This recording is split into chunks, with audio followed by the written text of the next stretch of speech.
microphone, Kristen, to talk about artists and how we can reach out to galleries. Happy New Year, everybody. I think some of you were maybe here for part 1, which was December 11th.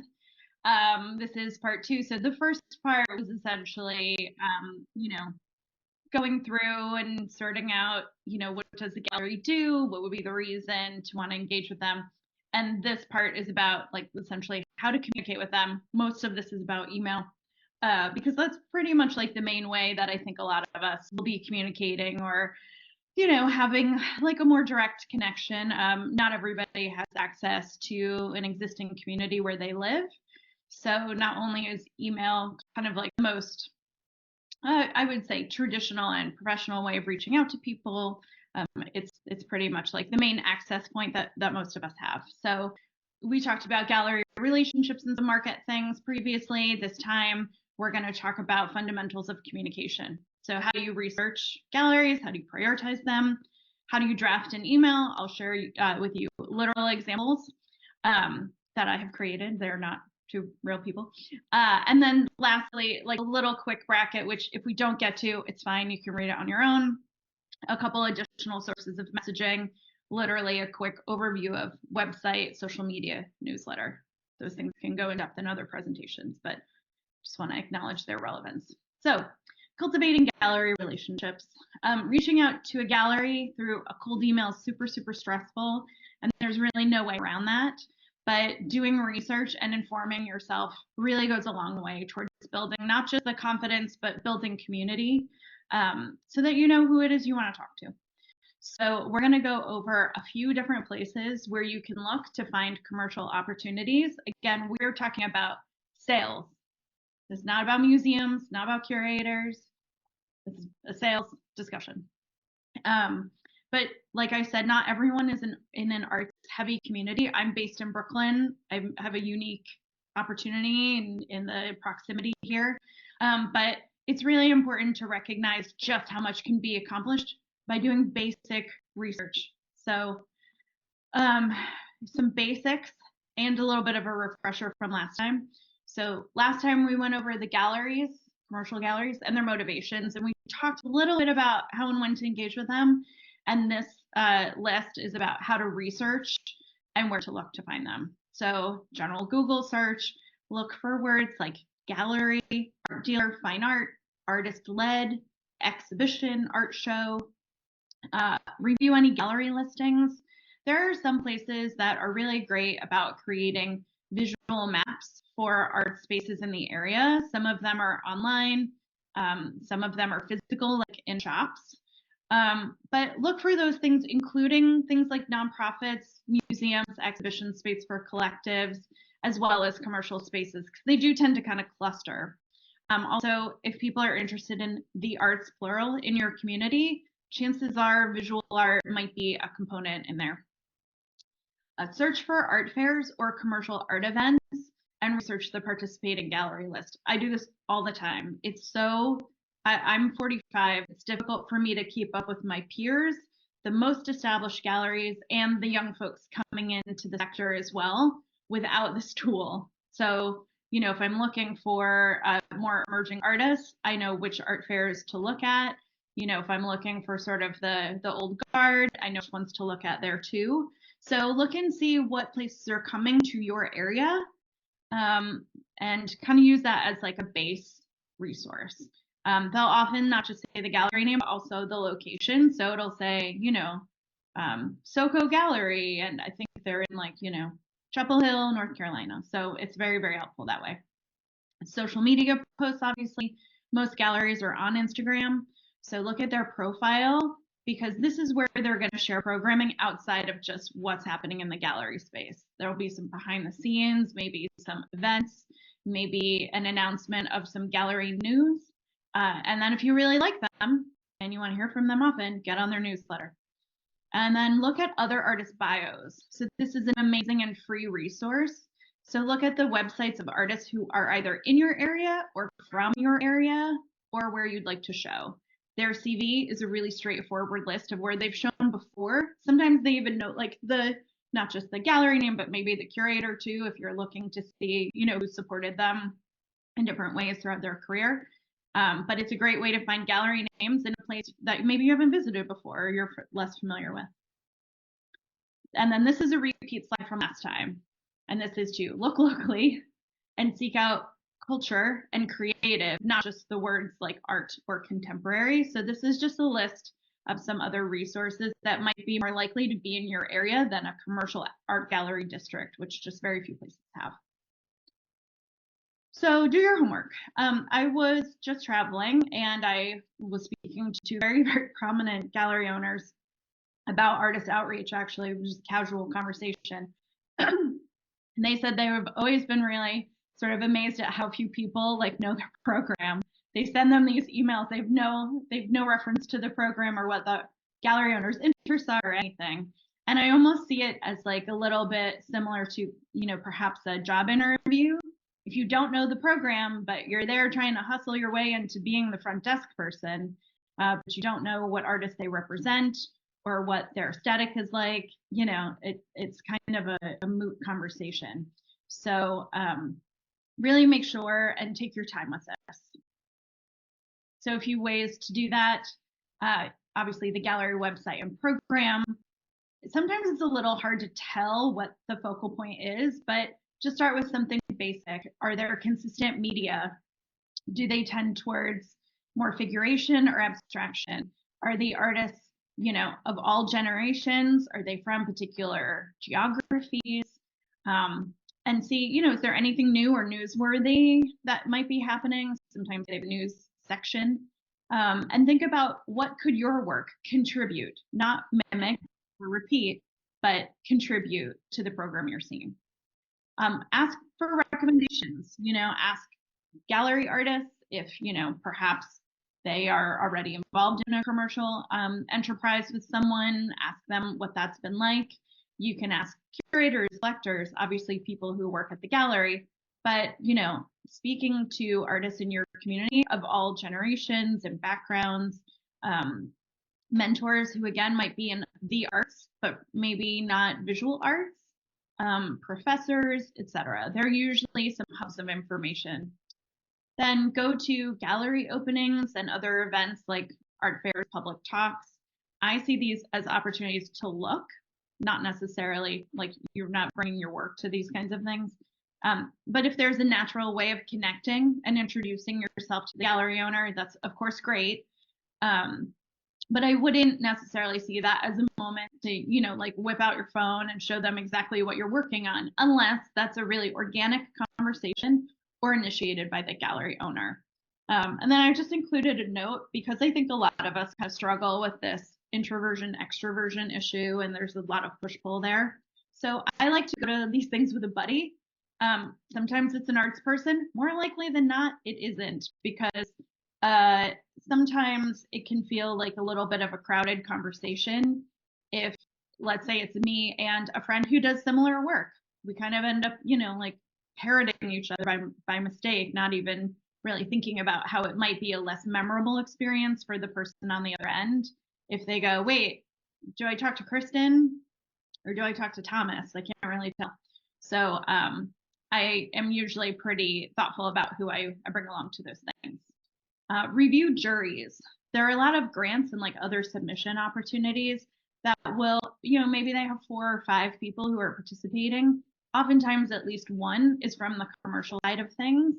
So, maybe they have a connection to that place or that general location, but it does kind of tip you off that they're interested in engaging, right? Like they're voluntarily being part of it. Sure, maybe they're getting paid an honorarium, but a ton of gallery owners don't do that stuff at all. So, see that as like a sort of a kind gesture that you can kind of add to. And then visit museum shows. If you're really interested in an artist and they have a museum show that's near you, it's likely that the gallery was involved in some way. So they might be listed in materials. Their name might be on a vinyl or in a brochure of some kind.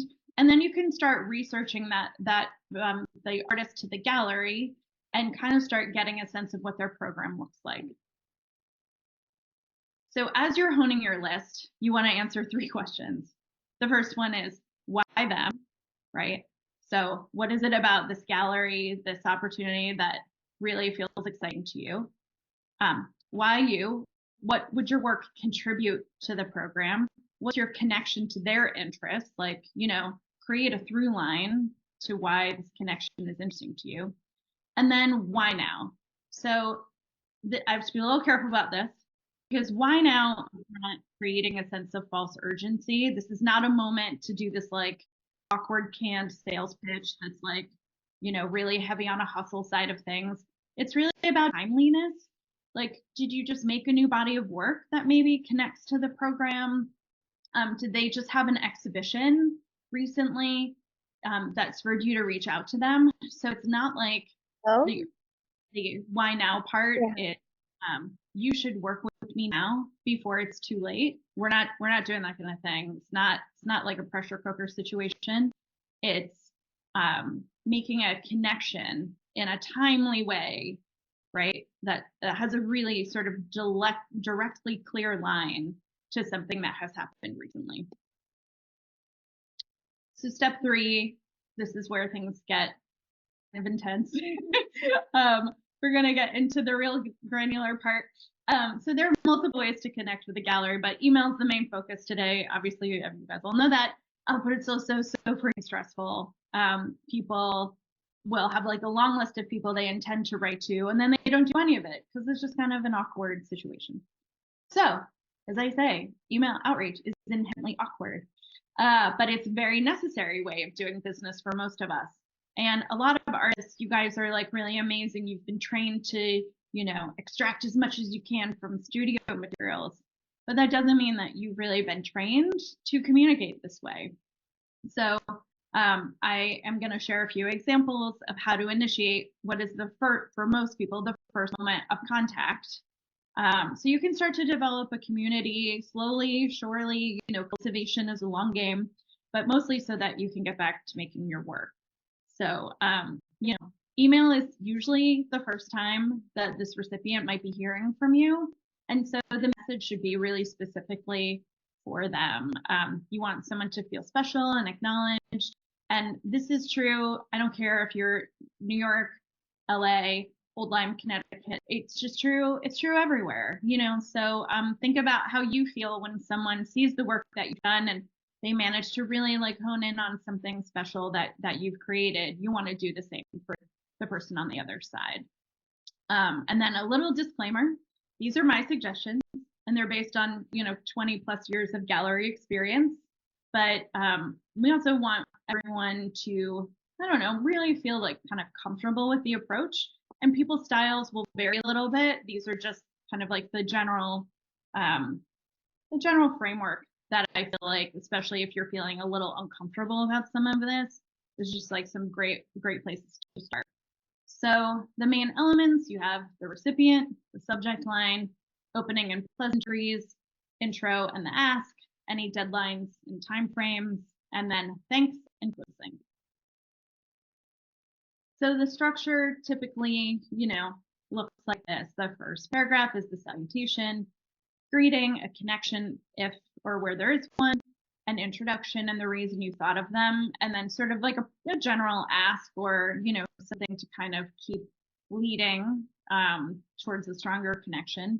And then the second paragraph often fills in maybe a little bit more background info on yourself, some extra context, maybe links or deadline information. If there are additional affiliations maybe that you think this person might respond to, that's a great place to put those. And then any additional layer if the ask kind of has like a few elements to it. And then an appreciation acknowledgement and a closing. So the text though should sound like you, and it should be comfortable, but it should also follow professional norms and guidelines. But that familiarity, like the sort of warmth or that friendliness, will really come over time. So don't expect to feel that way when you're first writing to someone. I have worked with a really wide range of people, from like the most casual all the way up to the most formal. And it's always better to start out more formal to gain trust and rapport. The other person's style will really let you know to relax that language, how to respond to them. But you really want to start off like not rigid and not like so like overwrought, but certainly respectful and as professional as possible. So here are some things to do for emails. Make the subject precise, as few characters as possible, while obviously relaying what the message is about. Start off more formal, state a connection if there is one. I would say, this sort of the pleasantries over the personal, right? You can be kind of like, I think warm without it being disclosive about your personal situations. Be brief, clear, and professional. State your why early. You can acknowledge the work of the other person, but don't fawn all over them. That can be really just as awkward as no research, just like deep dive investigation. Some, just sort of general parameters. Skip a line between paragraphs. This was less common, let's say 4 or 5 years ago, but now it's pretty common. Like I would say every 3 sentences, most people have a new paragraph now, just to create a little breathing room. So many folks are reading off of their phone. And, some of the older gallerists will certainly have like a larger font too. And so you really want to just be as acknowledging of that truth as possible. So the skipping a line can be really great. Consider links or embed an image versus doing an attachment. So if you do an attachment, like that's fine, but I would keep the maximum 7 megabytes because a lot of people will have a firewall where they can't receive anything that's higher than that. That's certainly true of museums, but it's true for a whole host of reasons. If I get like, a massive file from someone I've never heard from, it actually makes me suspicious, right? So like, let's work with what our own experiences have been to make sure that we're doing what we can to make people make it a little more of a conducive experience to opening these emails. And then if there is an ask that's related to a deadline, make sure you include that deadline or a link. Make sure that you give someone enough time to complete the ask. And then send during business hours. I'm like a real big fan of the schedule send. Love it. It's like my favorite thing. Don't text people, email them. It depends on your time zone, I suppose, but within the 9 to 5 time period is really ideal. For some people, the pandemic is still incredibly active in their lives on a daily basis. So keep that in mind, whether that's, energy, bandwidth, comfort in some of the things you might be offering, like a studio visit, a virtual studio visit might be preferable. That might be about personal health reasons, which are also kind of not your business. So I like to just, come to these things with a little bit of understanding that people's situations might not allow them to do the exact thing that you were hoping for them to do. Say thank you and set reasonable expectations. The reasonable expectations is also a little connected to the pandemic too. I find that it's like around 2 weeks or so before I hear back from people. And then if I don't hear from them in 2 weeks, then I'll kind of send a follow-up. But for the most part, that grace period that used to be maybe 3 days a few years ago is kind of like a little more permanently longer. The don'ts. No long sentences, no long paragraphs, 3 to 4 sentences maximum. Don't be overly familiar or include personal anecdotes. Don't bury the headline. Share why you're reaching out. Don't use all caps. It looks like you're yelling at someone. Only use emojis when they're necessary, please. Like I can appreciate like a wink and a nod periodically, but if I don't know the person, I find it a little infantilizing. And also like as a woman, we're already trying to deal with some like issues of being taken seriously. And so if someone sends it to me, I feel a little conflicted about it, honestly. Minimal exclamation points. And legally, you can't add someone's information to your mailing list, like for a newsletter, unless they specifically state that they are interested in doing that. Whether that means they clicked on something, but if you have email rapport with someone and it's like going well, legally you're still supposed to ask them if they're comfortable, you adding them to your newsletter. Okay, email recipient. So these are just some basic things to keep in mind. Like what type of organization is this person at? What kind of gallery? What age is that person? What is their title? What is the, I guess like, what's the likely time frame that you would expect from this type of organization? So for example, if I write to Jack and he works at a vendor, he's a fabricator, it's going to be kind of quick. It's going to be really dry. It's going to have deadlines. If I write to a curator, it might be a little more flowery. It might be a little more intellectual. If it's the gallery, it's probably going to be pretty quick. It's going to be like targeted and to the point. Keep these things in mind. One of the other things I think about is, what is the likely age of that person? Again, the professional dynamics have really shifted within 20 years of these generations, or maybe 30, but what my previous 60-year-old boss might expect from a professional email is going to be a little different than the 28-year-old assistant director. And you can and should engage with people on any of these levels, but there will be different expectations for those things. And also, if you are talking to someone that's near my age, know that we kind of toggle between both. And sometimes certain things are, understandable and that access is more appropriate. And other times, we want to be treated a little more formally. So, we can be a little hard to read sometimes, admittedly. Subject line. So I have a few examples here. Is the subject a request, an action, or like an FYI and an update? So try to communicate whatever the thing is that you are reaching out about in the subject line. So when it comes to the actual characters, though, most phones only show between 20 to 30 characters of the subject. But if you're on a desktop, on a traditional computer, you get to see up to 60.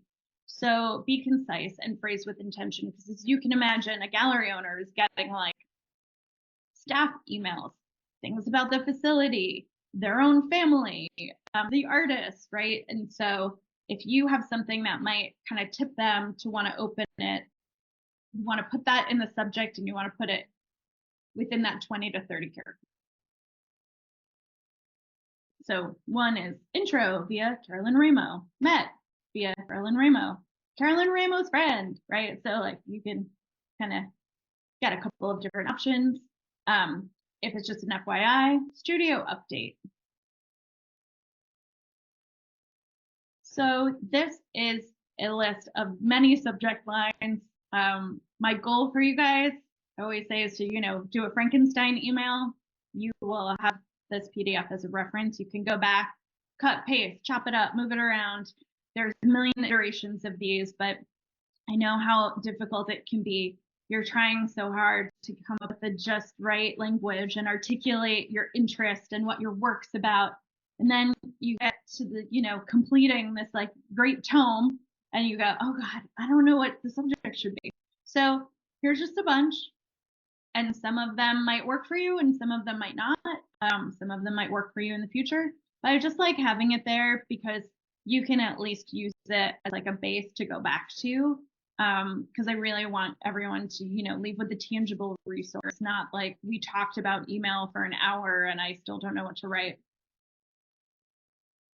So let's get to the recipient themselves. If you know them versus if you don't. So if you don't know them, you use their proper name. You show that you did your basic research on their interests and background.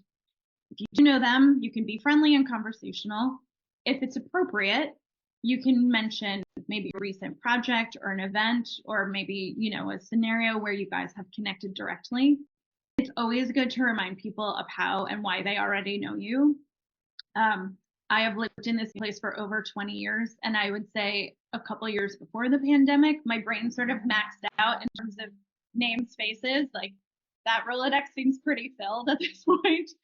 I was doing really well for a long time. And so, I personally do not really take it as an insult if someone doesn't remember how, when, why they met me. Sometimes because they only know me through Instagram. They've never actually seen me in person. They don't know how tall or short I am, or they just see this circle with a face. So there's a lot of recognition that can happen, but it doesn't mean a relationship exists. So again, give people the benefit of the doubt. Just remind them, oh, it was so great. I actually did run into you at wherever. So just a few examples. If you don't know the recipient, dear Ms. Stothert, good afternoon. Hope this message finds you well. I really enjoyed the AI and photography panel you were on at MoMA last month, etc. You do know the person. Hi, Rachel. So glad to be in touch with you. It was great running into you at Sun's opening on Friday. I've been thinking about the panel you were on last month and wanted to get your thoughts on that. So some additional options for openings and pleasantries. If you don't know the recipient, dear Steve, dear Ms. Stothart, dear Dr. Barnwell Brownlee. Again, if someone has earned that doctor in front of their name, you use it. Good afternoon. I hope this message finds you well. I hope you enjoy your weekend. I'm glad to reach out to you today. Allow me to introduce myself. Then if you do know them, hi Rachel, dear Danny, I'm happy to reach out to you about. I wanted to reach out to you. I hope that you and your family are well. Only do that if like it's normal that you know their children. Don't do that if they post about a kid periodically on Instagram. That's not what that's for. Some other ideas. So glad to be in touch with you. I'm excited to reach out to you. I'm glad to reconnect. And then again, if it's appropriate, keep it brief. How did recent project turn out? It was great to see you at a location. Congratulations on recent accomplishment. I hope you enjoyed your trip, event. I really enjoyed your recent article, lecture, post.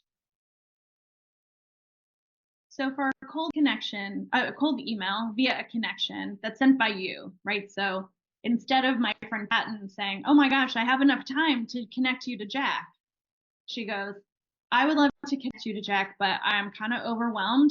You can just write him directly and CC me. Awesome. I love that because I would put her name in the subject so Jack knows why I'm writing to him. But I don't have to sit around and wait for Patton to get some time to write on my behalf. She wants to do it. She's an amazing friend. She's also got her own stuff going on. And so when someone makes an offer like that, I think it's amazing.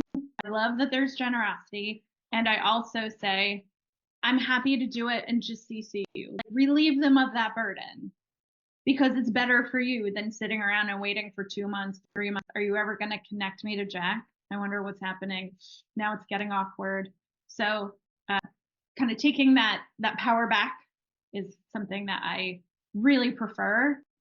As long as that's not an awkward thing, I would definitely suggest putting that into the mix. So whenever possible, you want to include the connector's name in the subject, and then again in the initial paragraph. So Patton Hindle suggested I reach out to you. Donald Moffat recommended I get in touch with you. I shared this body of work with Thelma Golden, and she suggested I send you an email. I was speaking to Amanda Hunt about this series. Paul Ha mentioned your name, etc., etc. So if it's sent via the connector's introductory email, so they write, Patton connects me and Jack, I would then send a reply all email of thanks for the connection and then tell the intended recipient, in this case Jack, that I will send a separate email detailing why I wanted to be connected, like a little more information. So lovely to be introduced to you and sending my thanks to Patton for connecting us, or thank you for connecting us, Patton. Hey, Jack, really excited to connect with you on this project that's coming up. I'll send you an email with details and hope we get a chance to chat in person soon. And then like 5 minutes later, I sent him that email. So email etiquette, the intro and the ask. So why this person? Why you? Establish interest, introduce yourself, and make a clear connection to the recipient. So an example here, I saw your recent exhibition on African fashion and textiles, and your essay on the complex history of Dutch wax prints resonated with me so strongly. My newest series of sculptures deals with similar nuances, and then that connection is really clear. You want to acknowledge what this person's work is, you know, what the gallery program is like, the types of artists that they're engaged with. But like this shouldn't be like a giant ego stroke. It should be kind, clear, and professional. So some additional intros and asks. I'm reaching out because if you're interested in blank, Your scholarship on blank connects strongly. Your support of fill in blank types of artists ties so directly to my investigation into blank. I'm excited to share this series with you, given your history of, showing women from this generation or this location. So these are a whole bunch of examples for you guys to go through. So add some content and context. So if the recipient does not know you, you want to include some further biographical details and a few markers so they know to take you seriously. But it's not like a name dropping opportunity. It's not just supposed to be this like litany of people. It's supposed to give them like some building blocks to your practice and your experience. They should not all look the same. It shouldn't be like, my friends are this person, this person. No. You want to do a couple of those. You want to show them that you were perhaps trained or educated in a particular way. If that's not a strength of yours, maybe some opportunities. If that's not a strength of yours, maybe some new series or media specific, but you really want it to be multifaceted if possible.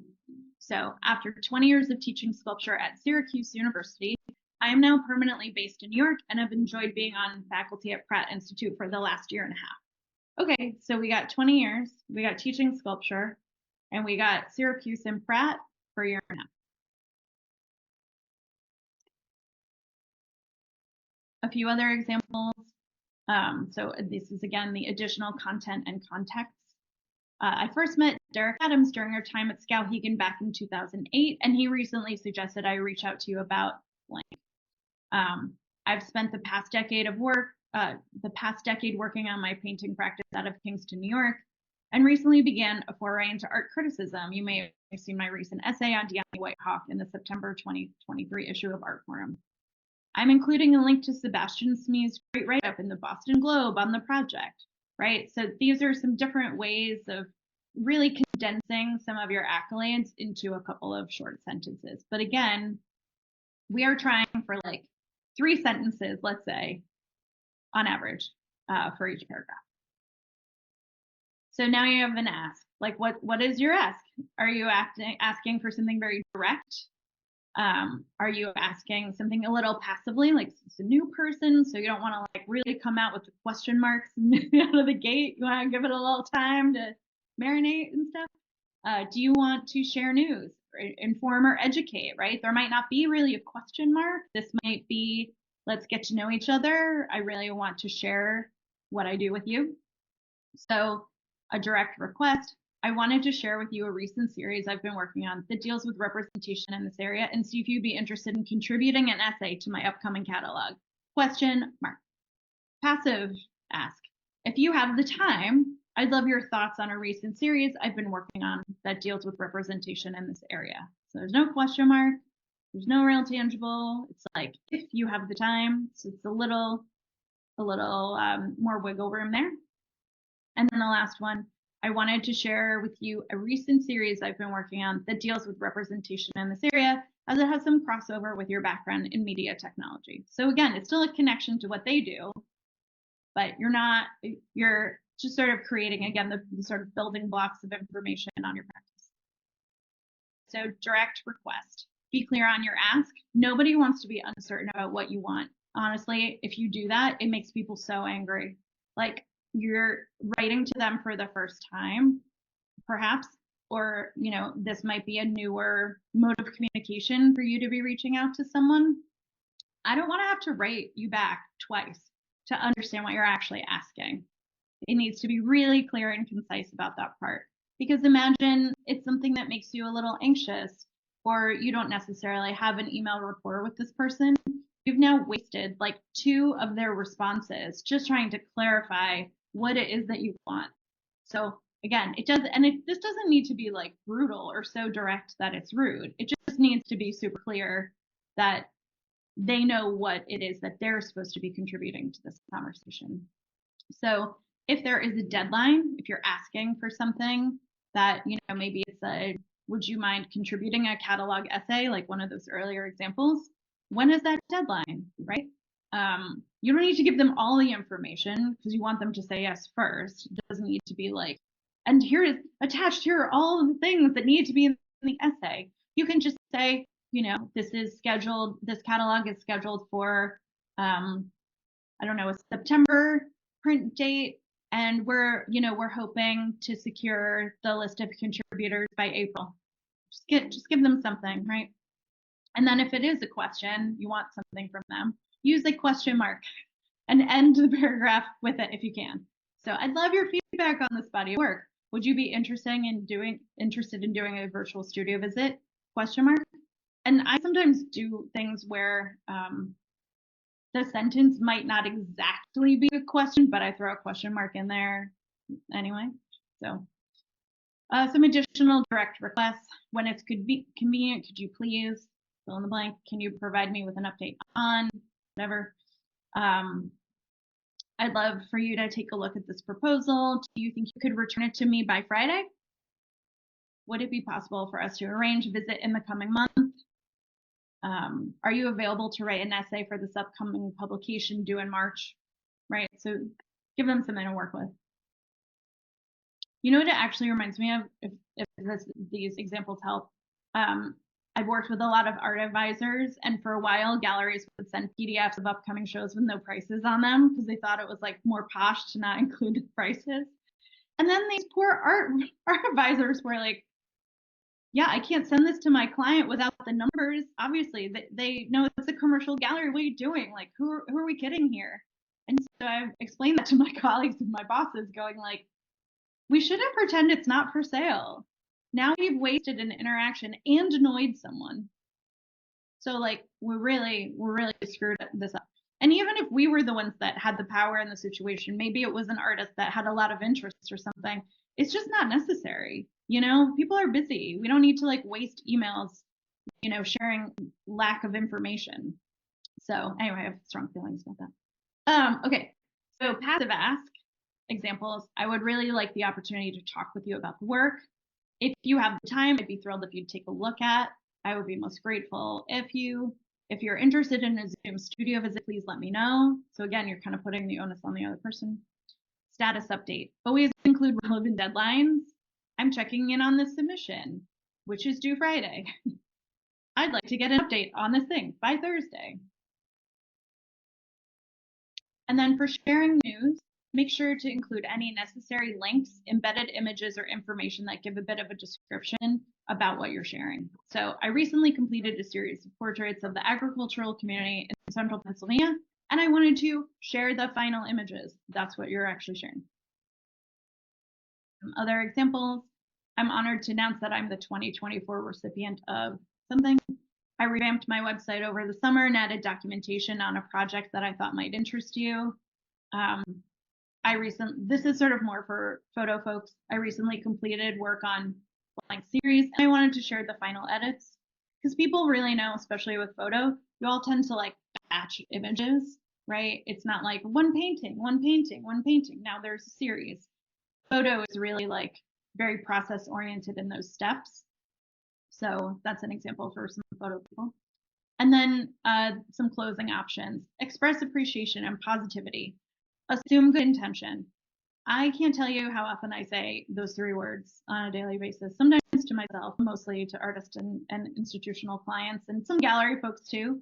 But make them feel positive about your message, right? If you come in all like sad sack and like, Charlie Brown rain cloud, like people are not going to be super excited to like get on a call with you. There's again, like there's a way of being professional. And if you need to come in maybe a little deferential, I understand that too, but it doesn't need to be deferential about your work. Like that is where you should be excited and enthusiastic and make me go, oh, that person's kind of interesting. I want to learn more. So the assume good intention, admittedly, sometimes you have to fake it, but for real, just fake it. So an example, thank you again for your time and consideration, especially if you're asking somebody to look at something. Oh my gosh, definitely include that sentence. I hope we get to see each other soon, right? So you're acknowledging that they're doing some work for you, but you also acknowledge that, you're hoping for the opportunity to connect directly. And then some additional closings. I hope you and yours are well. Thanks again for offering your time. I'm really thrilled about this collaboration. That's a good fuzzy word. and then a few closings down there. And then here are just a couple of email examples. Subject, Carolyn Ramo suggestion. Dear Amanda, I'm so glad to be in touch with you. Our mutual friend Carolyn Ramo was just on a panel discussion with me on the role of photography and representation, and she suggested I reach out to you to share my work. You guys can look through these at a later date, but you can see I did bold a little bit of the text just so you can see a couple of those markers. 20 years, Chicago, New York, SVA, photo department, recent portrait series, a gallery name, a newspaper name, a catalog, right? So it's not a super crazy long email, but let's see, that first paragraph has 3 sentences. 1, 2. Second one has 4. That last sentence comes short, but whatever, you guys get the point, right? Another example, introduction and virtual visit, question mark. Again, these are always going to feel awkward. This is a cold email. So like we can't pretend, right? Your current show featuring ceramic artists from Argentina is really exceptional. Congrats on the wonderful response. Your exhibition program's international approach has always resonated with me, and I wanted to introduce myself and see if you're currently doing virtual studio visits with artists at this time. To give a bit of background on my work, I was born in Ecuador and have been a practicing textile artist for over 2 decades, initially teaching here. So a few examples for you guys. And then this is sort of like a real quick hit at the end. So just a few basics to kind of get you started on other messaging so that when these emails do get sent out, you can point them to a place to learn more, right? So the email is an introduction to you and your work, but you should have your website at the bottom. Don't have a whole bunch of pictures, right? I don't think people realize sometimes when you have an embedded picture into your signature, that shows up as an attachment every time. So you write an email and there's a little picture, and you send a reply and there's a little picture, and it shows up as an attachment. So I'm not like a huge fan of those necessarily. So send those things to yourself or to someone who uses a different program and see what it looks like. Just to get a sense of like where are you directing people's real attention. But I would say that for me at least, I am usually, if I'm interested in learning more about an artist, I am going to their website. So a few really quick things because we're at 1:51. Google yourself. What happens when you look up your name? Is it a website? Is it a project? Is it Wikipedia? Is the Wikipedia true? Is it articles? Is it something about a different facet of your life? So if you don't like what you see, how can you approach using your website as an opportunity to correct anything that might be wrong? Because again, you want these emails to obviously like have a target. You have the website, which is again sort of overarching landing for people to get to know more about you and your work. Social media, I find to be like a lot more casual. So that can be like behind the scenes. It can be used as a sales tool. I don't know very many situations where people actually make a lot of sales there, honestly. Installation shots, showing studio process. But if you don't like the platform, don't use it. Like I feel like it's often the case that people ask me about Instagram or other things because they're asking permission to not use it. If you hate it, don't use it. That's fine. It's okay. There are a lot of ways to do things. It works for a lot of people. If it doesn't work for you, that's okay. Don't pay attention to who unfollowed. Like that can be really tricky. Also be careful about how you reach out to people there. So again, being this sort of middle generation of communication, I don't like when people want to go through like a whole work thing with me over Instagram. I much prefer someone to say, hey, it was so great being on that talk, with Parj and, via Jack this afternoon. I'd love to learn more about what you do. Can you let me know what the best email is for you?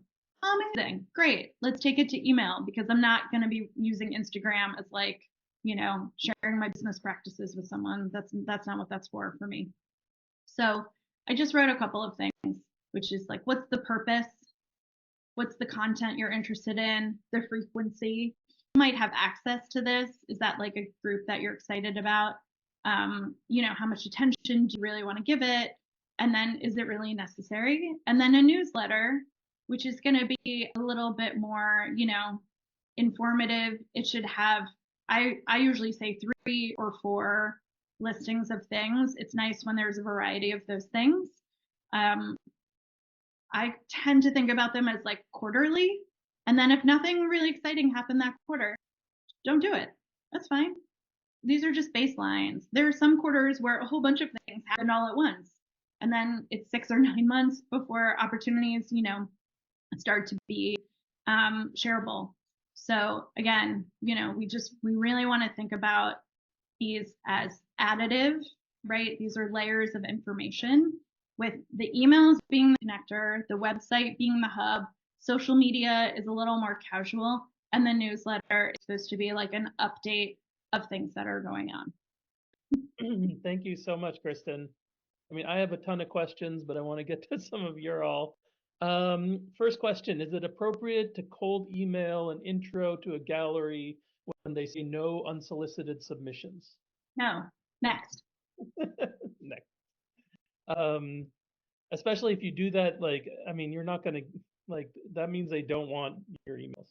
I mean, that's the... Like, I love those questions, because I'm like, what do you think they're going to do? Because people ask it all the time, and it's stated there. And then, but if it's a really amazing place that you love, then it's like you have to hustle to kind of find your avenue, But there are other avenues. Obviously, we just talked about a ton of them, but yeah, that's there for a reason. So I will also say a tactic that's worked for me in the past is basically it's a little bit more of a long game, but like if you are like let's say you're doing an art fair or something and you have VIP passes, you can then write an email to offer something where you're saying like, hey, fancy person, like would you like a VIP pass to this show I'm putting on? And then usually they'll write back and say, I can't do it, or thank you, but no. And then that becomes a warm contact.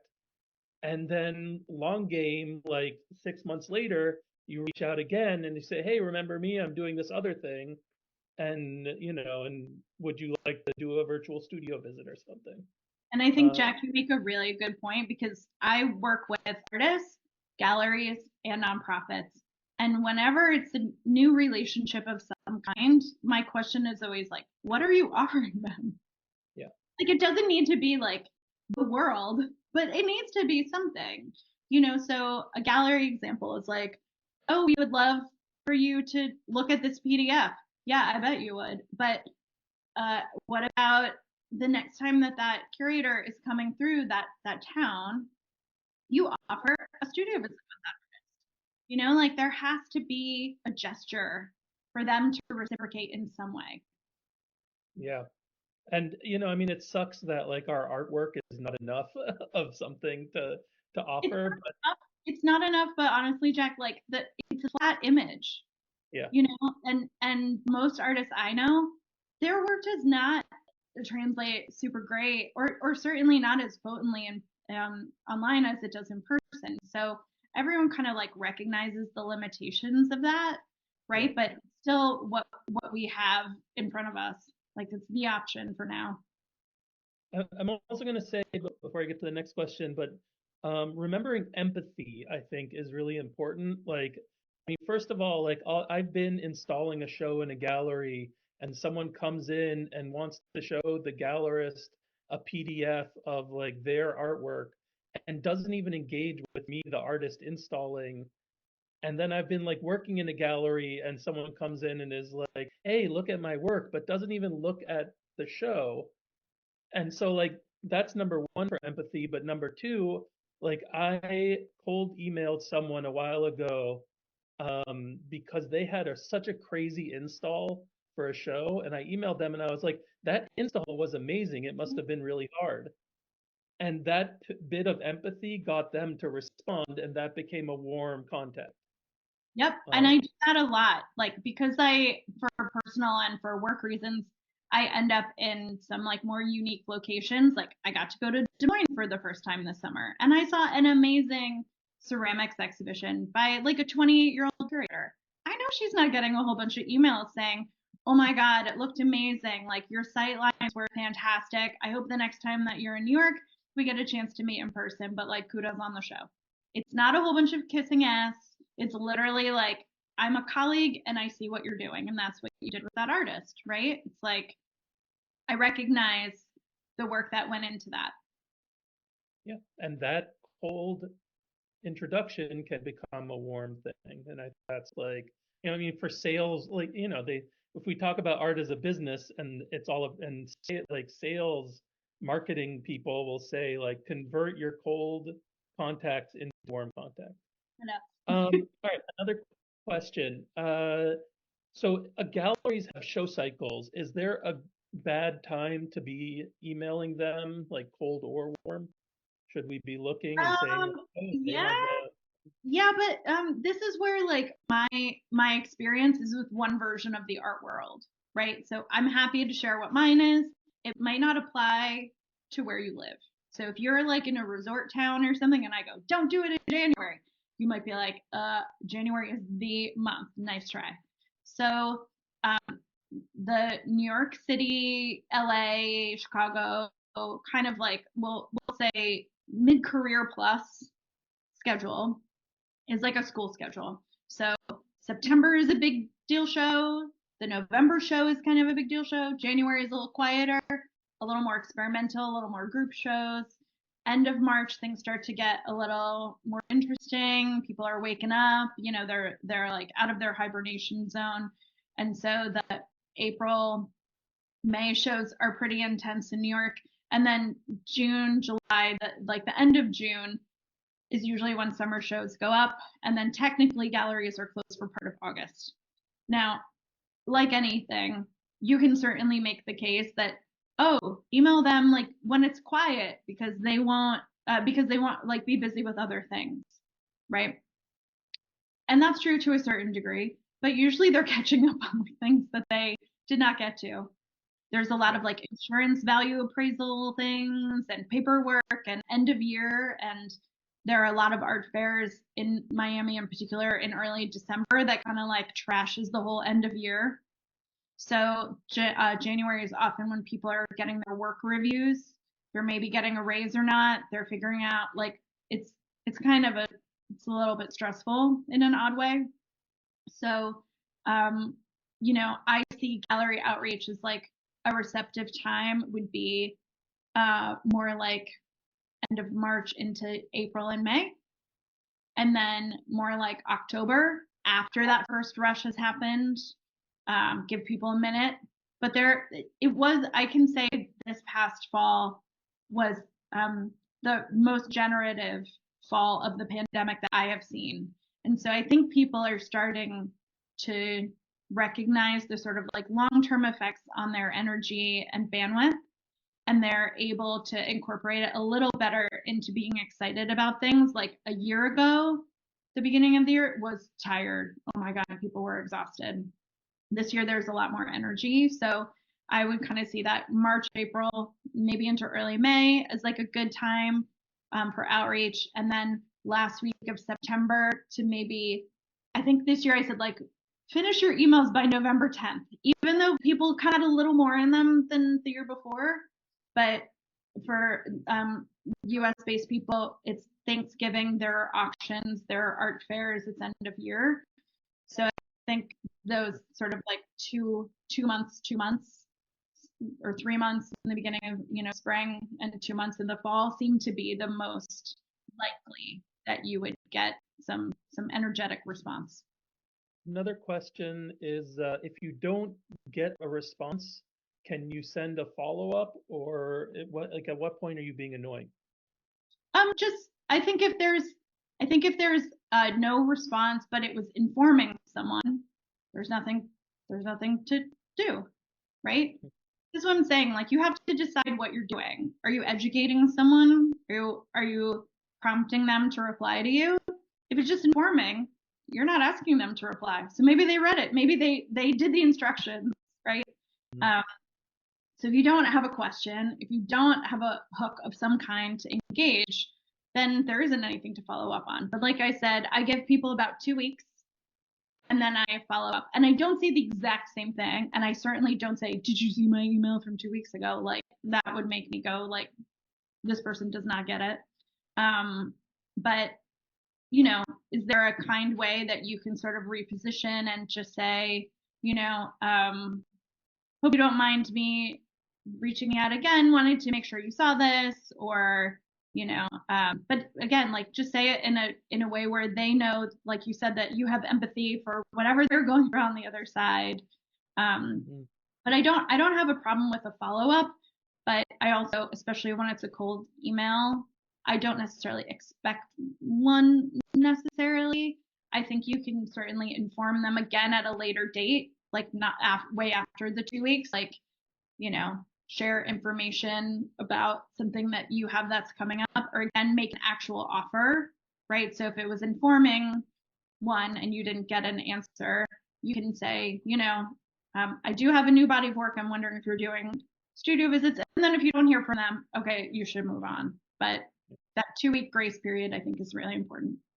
And especially if you have something new to offer, like then that's a good time to follow up. And it's a really good way of like holding yourself accountable for studio things, right? Like you kind of created a little bit of a deadline for yourself.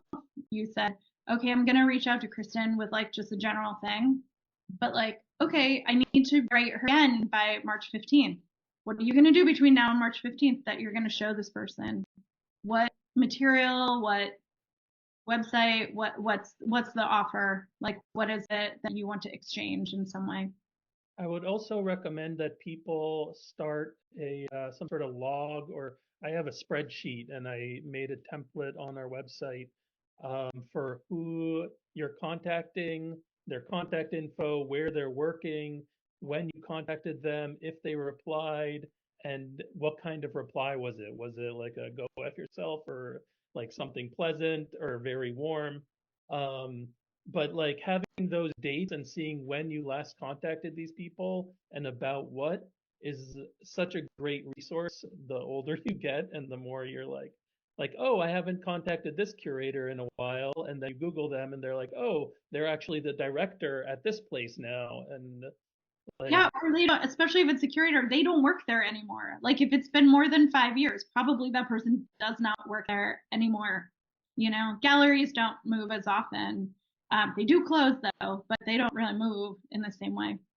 but that's also part of that long game, right? Is like being nice to everyone at the gallery and everyone in the museum, and because you never know when people are going to move to somewhere else and be in a position.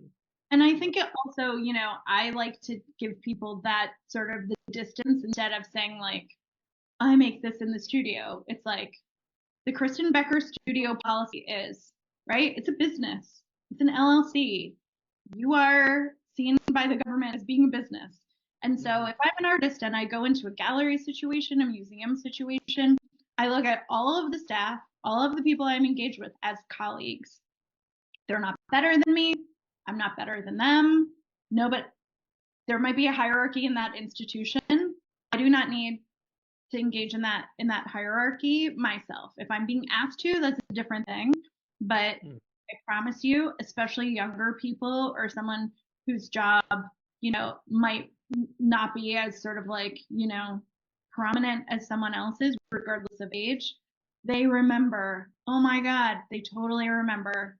So keep that in mind. For people who don't live in New York City, or these large art hubs, Mm-hmm. um, what what do you recommend for them like making connections in those cities? That was a Yeah, question. so this is where Instagram and that kind of stuff is super helpful because I happen to work with a lot of female identifying artists who are over 55 and they're sort of done raising their kids and they're going, oh my God, what is this art world? The last time I was participating was 1994. What is this? And so that is, I think, an opportunity to really make community that can look like you or not. But I have really found that there are a lot of different arts organizations and a lot, I mean, some of them really are like Instagram groups and that kind of thing that I have seen people just get ideas out. Another thing that I really like too is thinking about, okay, once those friendships kind of start and you are able to share, because it's obviously very vulnerable work, instead of just going, oh my gosh, Jack's such a great like fellow artist. Okay, let's do a project together. How can we make my perspective and your perspective work for both of us? It's two communities we would bring together. It's a collaboration. Do we have a third person that, maybe isn't from the East Coast and maybe isn't our same age group? Who can we add to this mix? What would be like a really fascinating, even if kind of like messy and untested trio of people? Let's friggin' make that show. So I think there's also, and I said this in the last talk as well, you guys have like a lot more power than you think. Is it annoying that you have to be your press agent and your marketing department? Yeah, it is. Of course it is. I don't pretend that that's not true. But man, the lack of visionary quality of most people in the art world, and I don't mean you guys, I mean the people on the other side, they need to see it to know you can do it. It's lame, it's just true. So if somebody goes, oh, that show was Kristen, Jack, and that Argentinian ceramics artist, they go like, never crossed my mind. How cool would that be, right? So you do kind of have to like, I think, make your own opportunities. And I find that like the online communities are kind of like a nice entry point, because especially if you have like social anxiety or the openings themselves sound really stressful, these are ways to just like, again, we're not looking for a bunch of ass kissing here, but like reaching out to someone and saying like, that project looks really amazing, or your example of, oh man, that installation looked really intense. It was so cool to see. Thank you for sharing that. Right? Because you as a fellow artist know what it's like to show the behind the scenes or to show how things are made. It's really intense. So I think if you can come at it from that type of approach, usually people are really, really receptive. The main area that I think people get a little nervous about is if you're asking for like vendor information, that's when people tend to clam up. So I would keep that kind of conversation like, what are you using? What was that clamp? What was the thing? Unless they're kind of showing you something really specific about that, those are usually like really well-honed relationships and lots of R&D and experimentation that failed and stuff. So again, I would keep that kind of conversation like to way later. But I think there are other ways to be appreciative and kind of create community that way. And then I have one question kind of from the other end. Mhm. Um, I'm sure people are asking you all the time for connect to be a connector.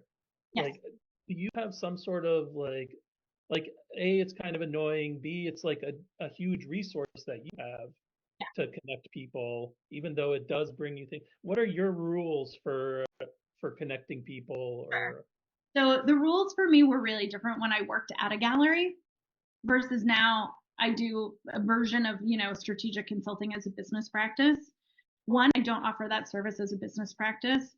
If someone thinks that I am getting paid to present your work, like to be part of a gallery program, they're not really going to look at it and say, Kristen Becker thinks this is great. They go, Jack LaHave paid her $50,000 to get it from the gallery. I made that price really high there. hey, I love it. But so nobody really takes that very seriously. And so, but when I was working at a gallery and I was out in the world and I was seeing things, a casual recommendation here or there absolutely was kind of part of it.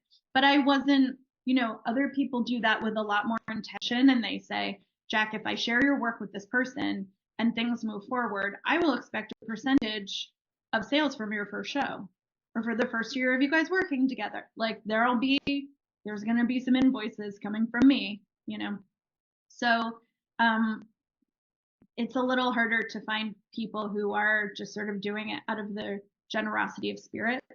That can be really, really tough. But I think, whenever someone has asked me, I would just say this. Having you guys saw all of those lists of like ways to find galleries and what to look for. If someone comes to me and they say, I'm really interested in getting a Chelsea gallery, I am already super pissed because there are 300 galleries in Chelsea. What kind of gallery do you want? What do you like about them? What do you think a gallery is going to do for you? It's not going to do everything you think it's going to do. Oh, you want them to do publications and support museum shows? Okay, that's going to be a really big gallery because technically the gallery is just there to sell. So if you want them to do these other things, they're going to have at least 20 staff members. So how are we getting to that level of gallery? Whereas if someone comes to me and they say, I really love Andrew Krebs's program. Do you know anybody who works there? Would you mind just like, kind of steering someone in my direction? That's actually a helpful ask. And then I can say, I don't know anybody there.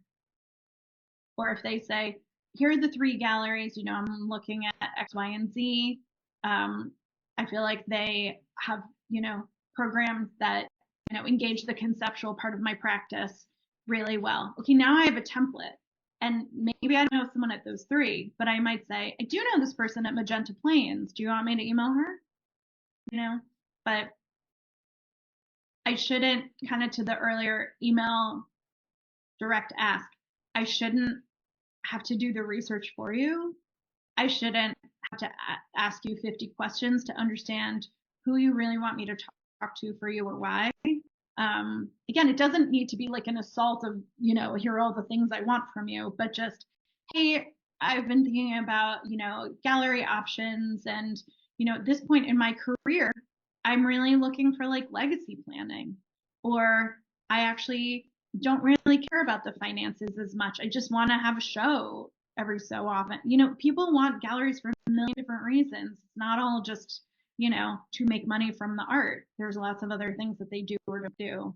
So, yeah, be clear with your ask and know which people you're asking that person to connect you with.